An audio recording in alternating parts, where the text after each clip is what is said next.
बातमी ठाकरे गटाच्या गोटातून ठाकरे गटांचं मराठी मतांवरून एकमत होत नाही अशी माहिती समोर येते आहे। मराठी मतांसाठी ठाकरे बंधूंमध्ये चढाओढ असल्याचं दिसतंय।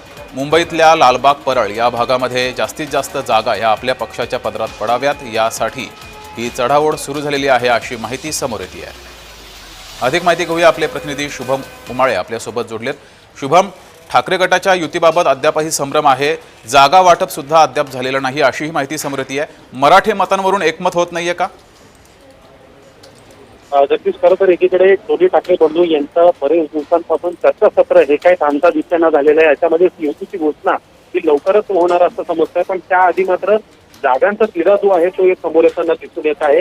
लालबाग परळच्या जागांसाठी जे आहे कुठेतरी रस्सीखेच जी आहे ती मोठ्या प्रमाणात सुरू झालेली दिसून येते। बाले किल्ल्यांवर तडजोड नाही अशी मनसेची भूमिका आहे आणि त्यातच ठाकरेंच्या पारंपरिक जागा असल्याने अद्याप युतीची घोषणा जी आहे ती होत नाही अशी विश्वसनीय सूत्रांकडून माहिती मिळत आहे आपल्याला।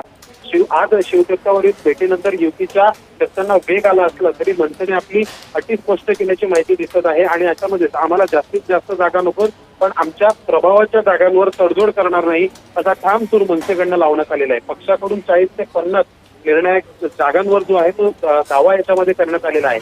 यामध्ये आता नेमकं कॉमन यामध्ये काय निघतो जागा वाटपावर हे आता पाहणं महत्वाचं असणार आहे, कारण की अर्थातच येणारा काळ हा ठाकरे बंधूंसाठी महत्वाचा आहे। निवडणुकीचा महायुती जी आहे महायुतीच्या विरोधात एकत्रित लढत देत आहेत आणि याच्यामध्ये तिसरा कोणता महत्वाचा पक्ष येतो का हे देखील पाहणं महत्वाचं असणार आहे। पण सध्या ज्या जागा आपल्या आहेत आणि ज्या जागेवर आपला प्रभाव आधीपासून आहे त्याचा कुठेतरी आपण कॉम्प्रोमाइज करायचा नाही अशी भूमिका दोन्ही पक्षांची दिसून येत आहे।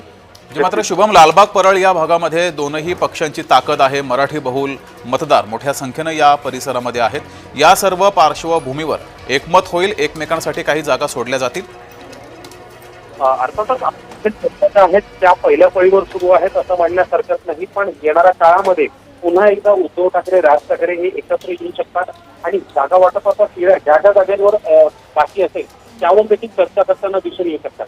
अशामध्ये येणाऱ्या काळामध्ये दोन्ही ठाकरे बंधू काय निर्णय घेतात हे देखील पाहणं महत्वाचं असेल, पण कुठेतरी कोणत्या ना कोणत्या पक्षाला माघारी घ्यावं लागणार आहे हे निश्चित आहे। ठीक आहे, धन्यवाद शुभम दिलेल्या माहितीबद्दल।